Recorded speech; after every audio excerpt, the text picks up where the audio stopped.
Hello, my dear students. Today we are going to start with our new chapter, that is 15th chapter of class 10th, probability. We have studied in class 9th also what is probability, but there we have studied experimental probability. Probability actually are of two types. One is experimental and the other one is theoretical probability.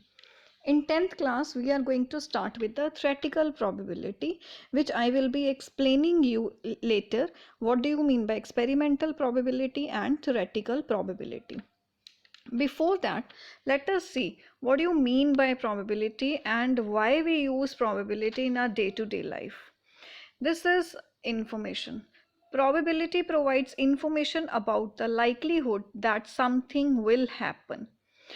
We are using probability in many real life situations. Meteorologists, for instance, use weather patterns to predict the probability of rain.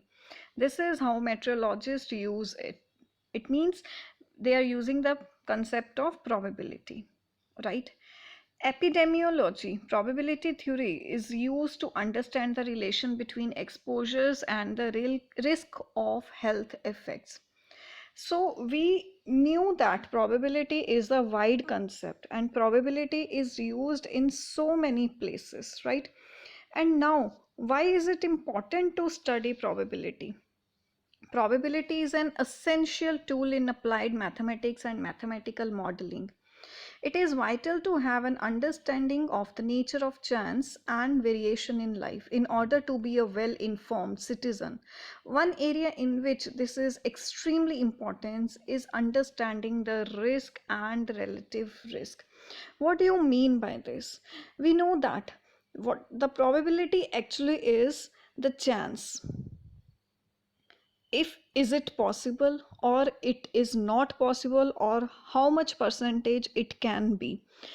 Let me take an example here of tossing a coin. This is the easiest of all. So tossing a coins, what is the probability or what is the chance of getting head, what is the chance of getting tail? This is our cricket teams are using it to get the chance of batting first, right? And we knew it very well.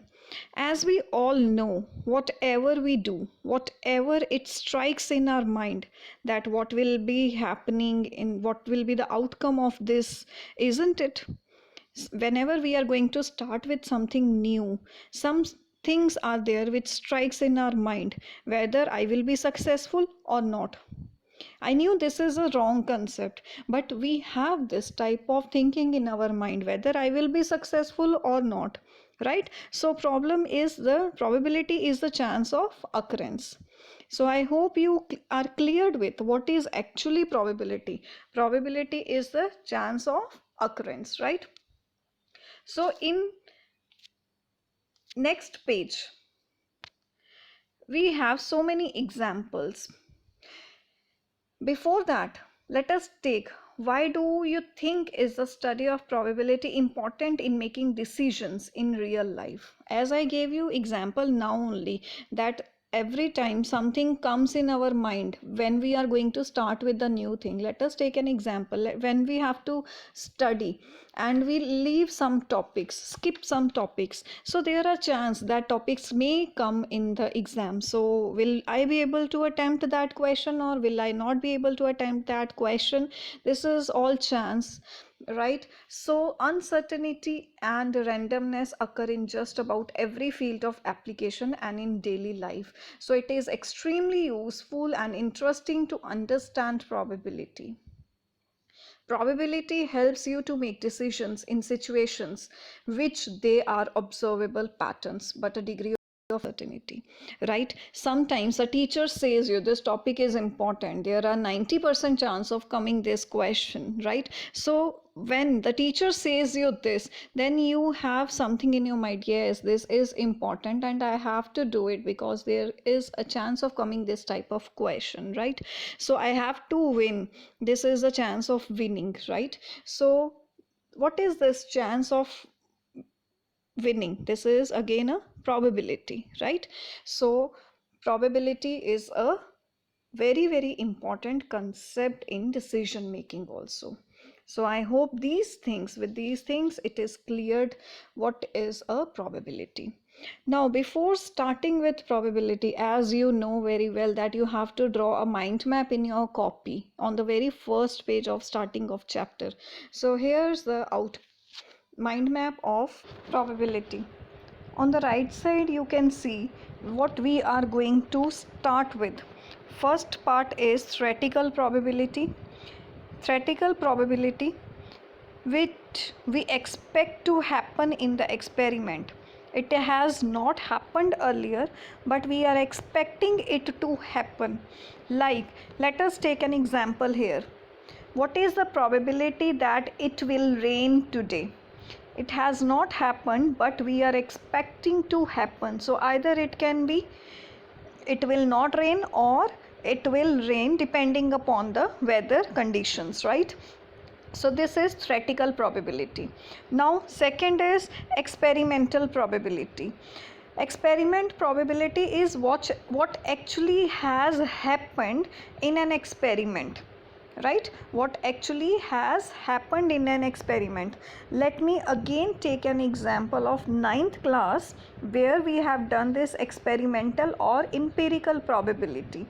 Let us take one example.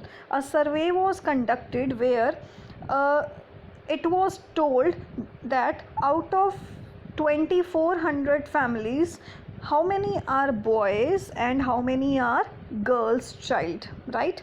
So it means that event has actually happened earlier. After that we are calculating the probability, so that becomes the experimental or empirical probability.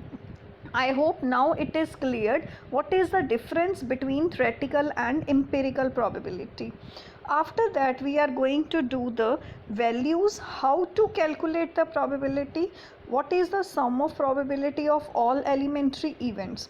Now elementary events, what do you mean by elementary events? Elementary events are those events having only one outcome of the experiment.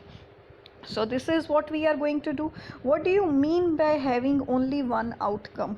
So outcome means if suppose we are tossing a coin, either head can come or tail can come. So there are total outcomes 2, right? So number of outcomes are, that is equals to 2. What is the probability of coming head? That is 1 by 2. What is the probability of coming tail? That is again 1 by 2. So it means for all these events, that is probability of head or probability of a tail, the value or outcome is only 1, that is 1 by 2. So this is the elementary event.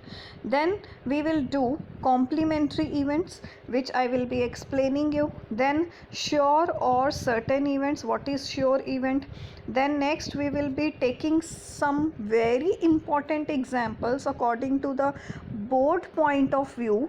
When we throw a dice, either we throw a single dice or we throw a pair of dice, either we throw a single coin or a pair of coins or 3 coins at a time, or probability of cards, that is well shuffled deck of 52 cards. So this is what we are going to take in our chapter. I hope this mind map is clear to you all, and as you know that you have to draw this mind map in your fair copies, right? So you can have a closer look of this mind map which you will be drawing in your fair copies on the very first page of starting of the chapter. So this is all for today. I hope it is clear to each and every